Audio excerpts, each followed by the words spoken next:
Mes chers compatriotes, demain 4 avril 2025,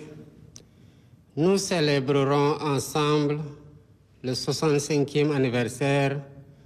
de l'accession de notre pays à la souveraineté internationale. À toutes et à tous, j'adresse mes chaleureuses félicitations. En ce moment de communion nationale,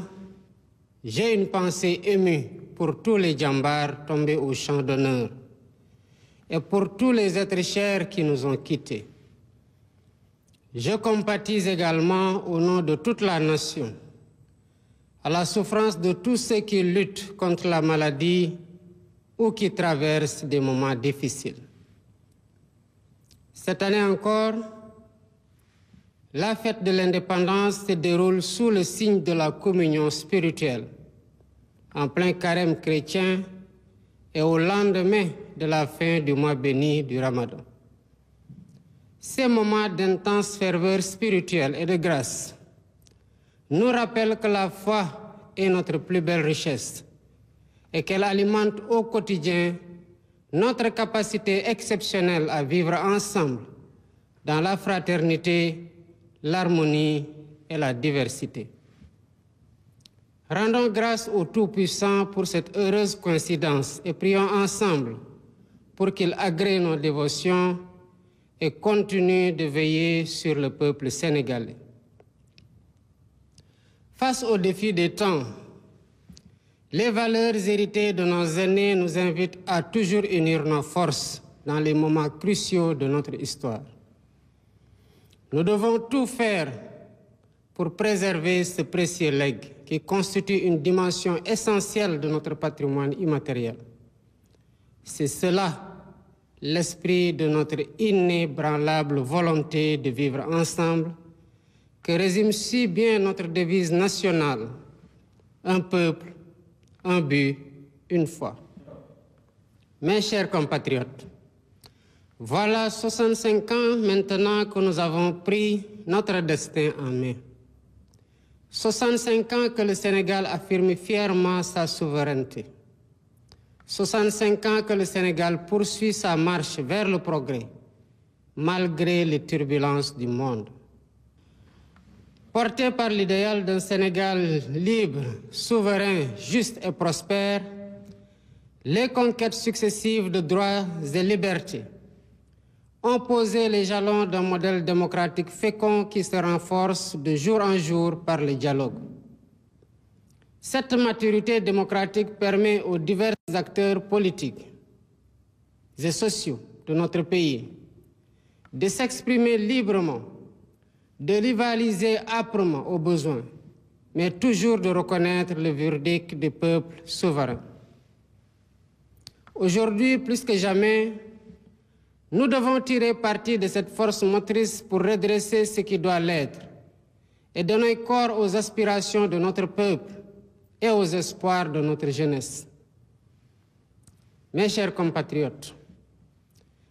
le 4 avril, c'est aussi la fête des forces de défense et de sécurité. C'est l'occasion de rendre un hommage à l'ensemble de nos djambars, piliers de notre nation et remparts ultimes de notre quiétude. À vos aînés et à tous nos anciens combattants,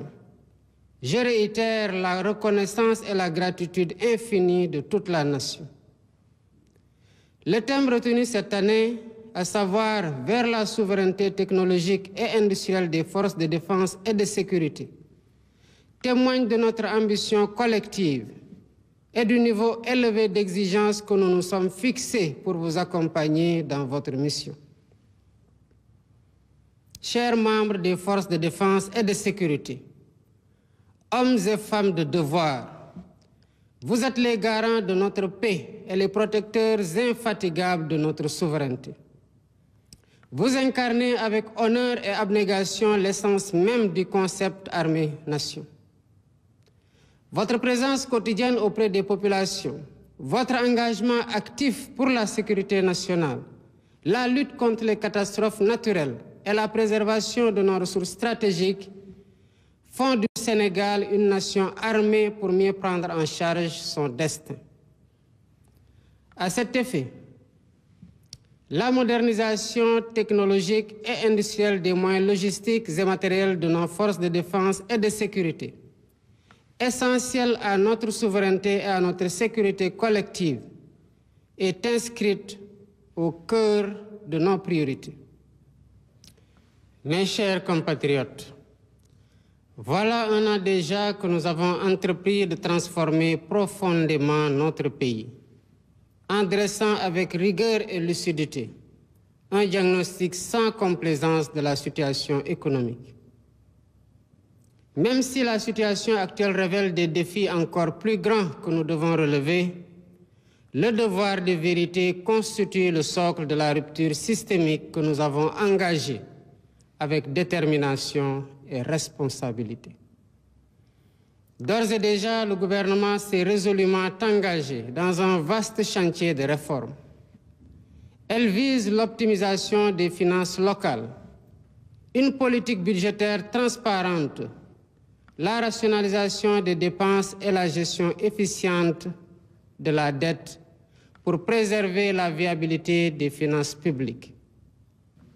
Mes chers compatriotes, d'importants efforts ont été consentis pour apurer, pour une période de 4 années, les arriérés dus aux opérateurs agréés pour les semences et pour le matériel agricole pour plus de 80 milliards de francs CFA. Sur un montant de 113 milliards constaté à la fin 2024, une somme de 70 milliards a été décaissée à la fin du mois de mars 2025. Il en est de même du secteur des BTP, où des paiements sur des arriérés de 62 milliards ont été effectués et un montant de 66 milliards est prévu dans la loi de finances initiale 2025. Enfin, l'appurement des rappels, loin d'être exhaustif, a atteint 19 milliards de francs CFA à la fin du mois de mars 2025 pour un effectif bénéficiaire de 9 479 enseignants. Il s'y ajoute des mises en solde concernant 1198 maîtres et professeurs contractuels pour un impact budgétaire annuel de 5 milliards 79. Pour renforcer et soutenir activement l'autonomisation économique des femmes, la phase 2 du programme PAVI de la DER, avec une dotation d'un montant de 107 milliards, sera lancée dans les prochains jours. Elle sera couplée à un vaste programme innovant de 3 000 fermes intégrées sur une superficie globale de 15 000 hectares, réparties sur l'ensemble du territoire et associant agriculture et élevage. Ainsi, dès cette année 2025, nous lancerons le programme innovant des coopératives agricoles communautaires, structure destinée à renforcer les capacités de production des agriculteurs et éleveurs, notamment des jeunes et des femmes, et à favoriser leur accès au marché. Ces avancées réalisées malgré les contraintes budgétaires sont le socle de perspectives ambitieuses. Mes chers compatriotes, dans ce contexte marqué par la rareté des ressources, seule la discipline budgétaire, qui n'est pas négociable, nous permettra d'engager avec confiance le redressement indispensable de nos comptes publics. Le basculement intégral très prochain dans le système intégré de gestion de l'information financière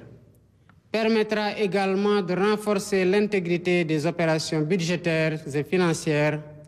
et le suivi strict du patrimoine de l'État. Cette stratégie se traduit par nos efforts constants pour alléger concrètement le coût de la vie, avec la baisse continue des prix des denrées de première nécessité, tout en préservant la qualité de vie des Sénégalais en matière de santé et d'environnement. Ces baisses, comme je l'avais annoncé récemment, se poursuivront par la grâce de Dieu. Avec l'entrée récente de notre pays dans l'ère de la production pétrolière et gazière,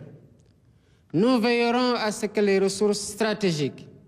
soient exploités dans la transparence et le respect absolu de l'environnement pour le bénéfice du peuple sénégalais. Dans le cadre de la réappropriation de nos ressources, le processus de renégociation des contrats suit son cours normal. Les résultats obtenus à ce stade sont plus que satisfaisants. Ils seront communiqués à temps opportun au peuple sénégalais. Conscient de la priorité de l'accès universel à l'eau, nous avons engagé la réalisation de la phase 2 des forages ruraux et lancé les études de faisabilité du grand transfert d'eau. Ce dernier projet, très structurant comme les autres, portant sur les autoroutes de l'eau, contribuera à la sécurisation de l'approvisionnement en eau potable pour près de 15 millions de Sénégalais. Dans la même dynamique, nous accélérons les projets sur l'électrification rurale pour l'atteinte rapide de l'accès universel à l'électricité. Pour ce faire, nous veillons rigoureusement à la bonne exécution des chantiers, afin que les délais soient respectés et les coûts maîtrisés, notamment grâce à la renégociation de contrats majeurs permettant l'électrification d'environ 2740 localités supplémentaires. S'agissant du foncier, il a fait l'objet d'un audit inédit ayant conduit à des mesures correctives qui sont en cours de mise en œuvre.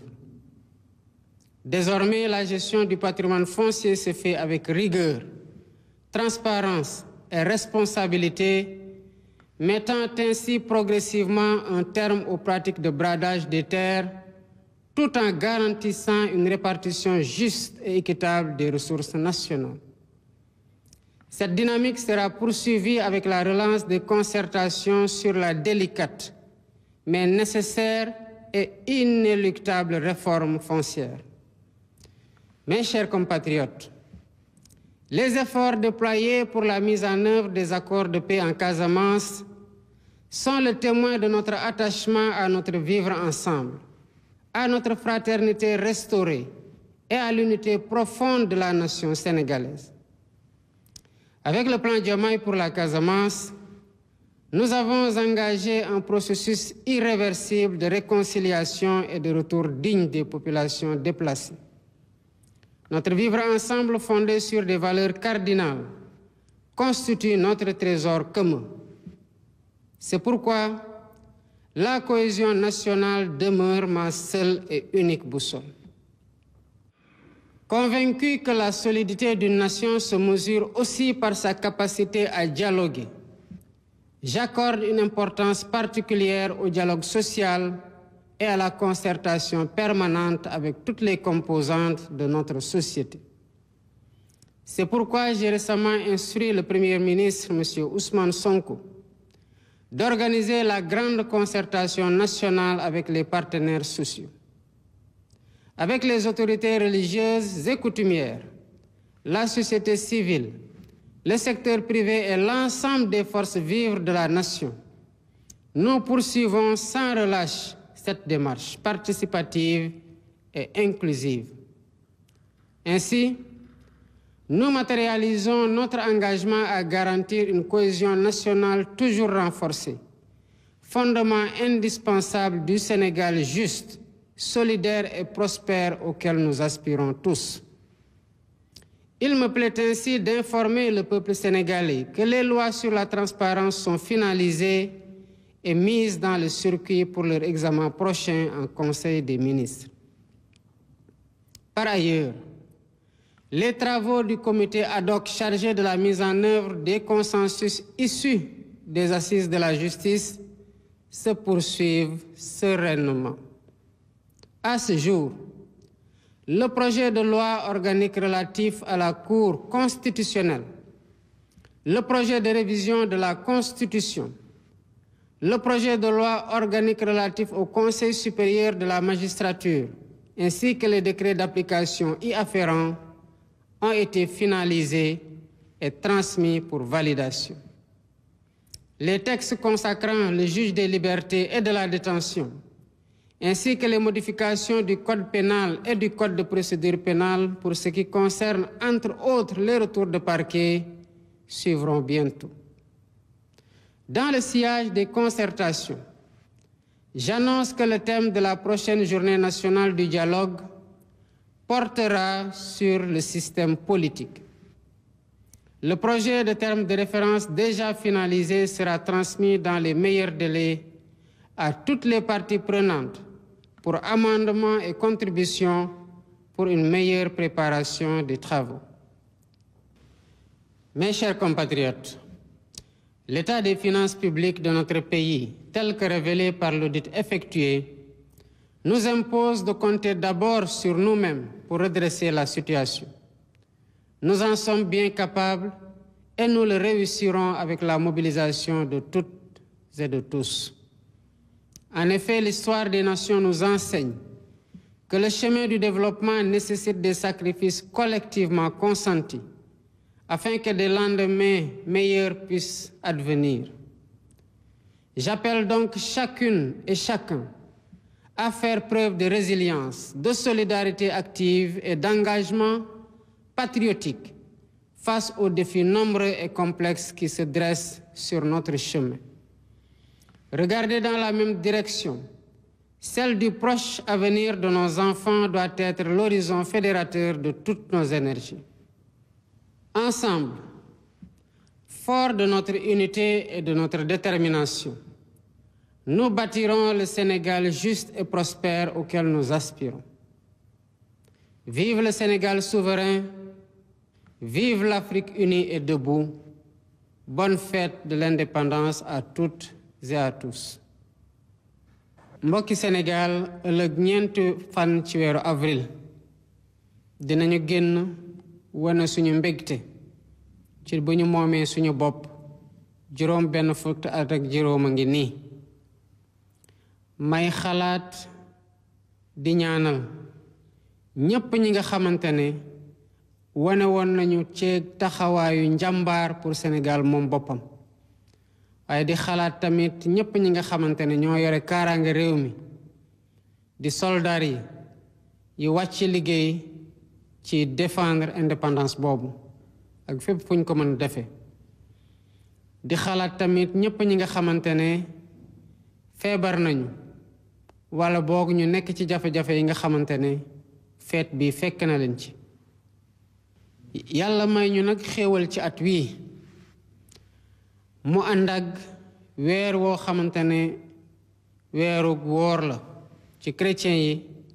waaye yu tamit ñuy door a génn ci weeru koor ci jullit yi. muy wane ne Sénégal li suñu doole mooy gëm-gëm moo ñuy jox muñ gi war waaye moo ñuy jox muñalante gu war suñu diggante ak booloo ci jàmm ak ci dëgg. tombe gii mu tombe nag dañ ciy ñaan yàlla lépp luñ ko ci jaamu mu nangul ñu ko waaye tamit mu wéy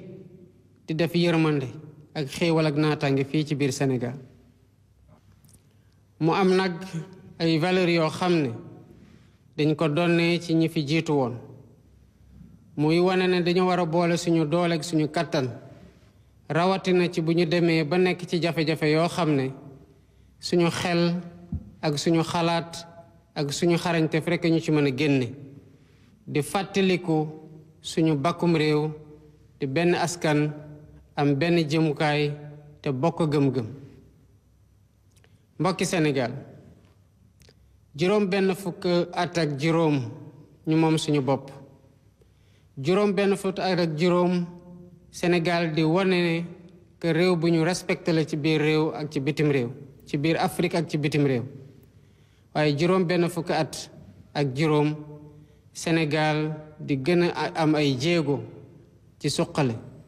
suqaliku lii nga xamante ne moom lañu fiy doxalee di réewum droit ak réewum liberté mu doon loo xamante ne ci xeex lañ ko foqarti te di ko sàmm bés bu ne ci jàmm ak ci waxtaan moo tax ñu naw ñu fii ci biir Afrique ak ci bitim réew. loolu nag tax ba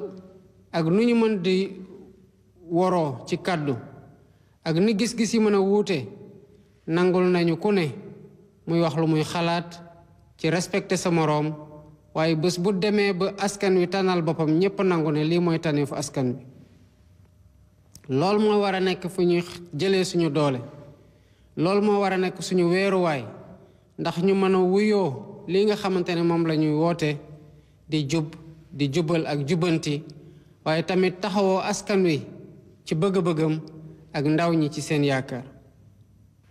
mbokki Sénégal ku wax 4 avril wax tamit fête bu rëy ci ñi nga xamante ne ñoo yore kaaraange réew mi ma di leen wax sama mbégte ci ñoom di leen jaajëfal di leen wax ne kontaan na trop ci seen taxawaay ci biir réew mi ndax ñoom ñoo ñuy may dal gi tax ñu mën a doxal suñu yitte ak taxawoo askan bi di xalaat ñi nga xamante ne ñooy seeni mag di xalaat anciens combattants yi di leen wax ne askan wi amal na leen njukkal gu rëy lii nga xamante ne mooy teemu feetu indépendance ren gii mooy naka la ñu fexee ba moom suñu bopp ci war a xarala yi waaye ci lépp loo xamante ne mën nañoo jox ngànnaay gu ñu aaree suñu bopp dafay wone ne rek taxawaay gu ñu am ci taxawoo leen ci seeni mission waaye tamit taxawoo leen ci seeni liggéey bés bu ne muy góor muy jigéen ñi nekk ci kaaraange réew mi yéen a tax ba jàmm am biir Sénégal ba képp koo xamante ne yaa ngi doxal say activité ci jàmm ak ci xel mu dal amel na leen njukkal ngeen di ko def nag ànd ci honneur ak mbégte ak engagement bu tax ngeen di jëmal lii ñuy wax booloo ci diggante armée ak askan wi di taxawoo tamit sénégalais yépp ak fépp fuñ mënti nekk lu weesu ci kaaraange gi waaye jëm tamit ci saa yu leen nattu jot dalee ngeen taxaw seen wet comme ni ngeen ko defee daaw ci bu taw yu méttee ba am ñu mu sonn ñu ngi liggéey àndanoog yéen àndanoog ñépp ñi nga xamante ne seen xam-xam màcc na jëm ci lépp lu ñuy jox souveraineté industrielle te ñu def ko nag fulla gu mat sëkk di tomb gu am solo ci suñu programme mbokki Sénégal ata ngi nii ngeen dénk ñu réew mi ñu ñëw wax leen fan la réew mi toll ci lu amul benn nëbbu lal ko ci dëgg kese ndax jàpp ne ci dëgg rekk lañ mën a tabax lu dëggu ak lu yàgg waaye bi ñu leen wonee lool ba pare dañoo tàmbali ci saa si andi saafara ci li nga xamante ne moo andi situation bu ñu nekk gouvernement bi soobu ci ay réformes yu am solo yu mën a tax ñu andi transparence ci ni ñuy gérer finance publique u Sénégal mbokki Sénégal waaye ni mbir mi métti terewu ñoo jëf pour taxaw askan wi ci ni ñu leen war a taxaw doore ko daaw ci bi ñu ñëwee fekk ñeenti at yoo xam ne ñii nekkoon opérateur agréé ci semence ak matériel agricole ñu fay leen ñeenti at ci leen nguur gi yore woon waaye tamit taxawoo secteur BTP bi ci seen arriéré yi waaye tamit fexe ba at gii di ñëw ñu am lu ñu leen nattal pour mën lañ ko fayee taxaw tamit lépp loo xamante ne ay rappel la te ñu amel ko jàngalekat yi dugal ci xaalis yu bari waaye fexe tamit ba lu mat daanaka fukki junni ci ñoom doon ñoo xamante ne dina leen laal waaye ci at yi rekk ñu jël junni ak téeméer ak juróom ñeent fukk yu teg dugal leen ci mise en solde terewu ñoo tamit taxawoo jigéen ñi fas yéene lancé ci fan yii di ñëw ci lu mat téeméeri milliards ak juróom-ñett lii programme bi nga xamante ne noonu la ñuy financé ndaw ñi ak jigéen ñi war ko boole nag ci programme boo xam ne dina mat lu ñetti junniy ferme intégré yoo xam ne buñ ko xaymaa ci lu mu war a jël ci ay hectare dina mat fukki junni ak juróom ngir rek mbéy ak càmm te at gii ñu nekk tamit dinañu commencé installer lii coopérative agricole communautaire yi pour jigéen ñi ak pour ndaw ñi pour fexe mbéy gën a am doole ni ñu mën a am ci lu ñu téye mbokki Sénégal ci jamono jii nga xamante ne nag koom-koom manqué na ci réew mi xool ci fan la ñuy dugal xaalis bi ak ci nu mu gën a leere moom rek ñu mën a génne ci jafe-jafe yu ñu nekk. lépp loo xamante ne xarala yu bees yi la dinañ ko ci dugal ngir fa dërëmu Sénégal dugg ñu mën ko toppaat te tamit balaa mu fay dugg nu mu fa war a duggee maanaam topp procédure yi nga xamante ne moom la ñu teg. loolu yëpp buñ ko dee def bëgg a taxawu askan wi moo tax comme nuñ ko nekkee di defee ci bu ñu ñëwee ba léegi di xar suñu tànk tubéy ngir mën a wàcce lii nga xamante ne mooy njëgu lépp lu ñuy jëfandikoo muy denrée de première nécessité yi. te du tere nag li Sénégalais yi soxla ci wàllu cet ak ci wàllu wér-gu-yaram gouvernement baa ngi ci taxaw tem. waxoon naa leen ne dinañu continuer di wàññi nañu yàggul dara te di bu wàññi bi tamit bu weesoo dinañu wàññiwaat ay yeneen wàññi ci weer yi di ñëw. bi ñu yàlla xéewalee waat ci contrat yi maanaam renégocier waat leen mën naa leen xibaar ne que liggéey baa ngi wéy te fu ñu toll nii résultat yi ñu ci am sant nañ ci yàlla bu baax a baax te xaajagul bay jeex. xam nañu nag ci Sénégalais yi fu ñu nekk lii di ndox ak courant yitteel na leen lool moo tax bu ñu ñëwee dañoo baral commencé waat lii di phase 2 projet forage ruraux yi maanaam gas ay forage ci gox-goxaan yi te waxtaane waat ko tamit ba liñ ci waroon am yokku te tàmbali nañ ko ci buñ ko lancé ba léegi ay gox yu bari commencé nañ gis seen ndox mi. lii ji suuf si nga xamante ne dafa am ñi ci jotoon téye ko ñeneen ñi mënuñu cee jot wala balaa ñu ciy jot dañ ciy sonn. audit bi ñu ci def nag lépp lu mu wone ñu ngi ko ciy def waaye fas yéene tamit gan ko téye ak rigueur transparence ak responsabilité noonu lañ ko fas yéene wéyal ci waxtaan ndax fu ñu mën di jaar lu mënta ñàkk la fokk réforme foncière bi nga xamante ne ku ne ñëw na yëkkati ko tegaat ko ci suuf ñu def ko ba mu mot day wone na ñun Sénégal benn bopp la waaye benn bopp boobu doonte bu ñu amee feewaloo li ci war mooy toog waxtaani ko am nañ ci avancement bu baax ci lu yàggul dara ma ciy félicité bu baax le premier ministre Ousmane Sonko mu fekkee woon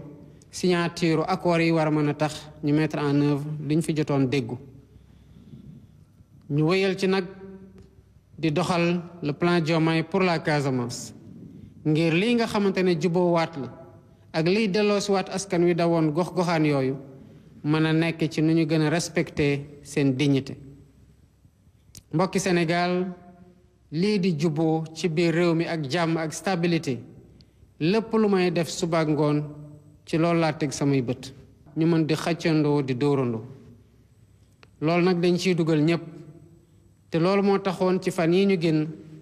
ma joxoon ndigal premier ministre Ousmane Sonko ne ko na waxtaan ak ñépp ñi nga xamante ne ñoom la ñu bokkal mbir mi ndax ñu mën a xam fan réew mu toll lan mooy jéego yi ñu ci def ak fan lañ ko mën a jëme ñépp jàpp ci ndax ñoo ko bokk. mbokki Sénégal lépp loo xam ne diggoo woon naa ko ak yéen mooy lépp lu tax lii di cohésion nationale mu gën a dëgër lii di juboo gi lii nga xamante ne lépp luy feewaloo la ñu gën ko mën a sori la loolu moo tax ma bëggoon leen wax tamit loolu mënta nekk tànk yoruñu ci dëgg yorin gu set sénégalais yi tamit xam lu ñu moom naka lañ ko téye te lu ñu bokk ku ñëpp jot ci des ministres waxtaane woon nañu fi tamit lii wàllu yoon amoon nañ ay poñ yoo xamante ne ñëpp dëppoo woon nañu ci ma tegoon ci comité boo xamante ne mu ngi ciy liggéey mën naa leen tamit xibaaral ne lii di texte yi nga xamante ne jàpp na ci cour constitutionnel bu ñu déggoo woon ci projet wu réforme constitution bi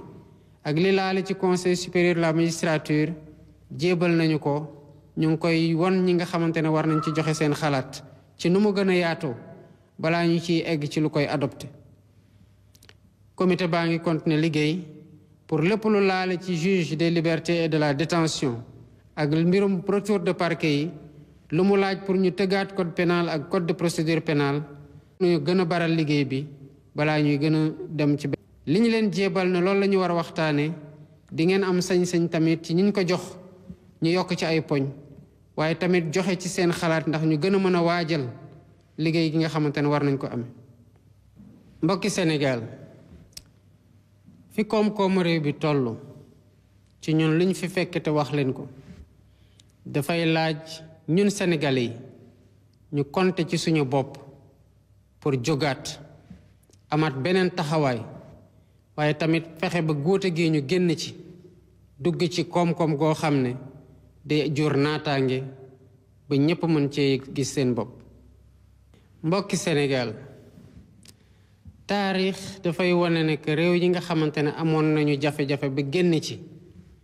dañoo nangu woon def ay sacrifice yu rëy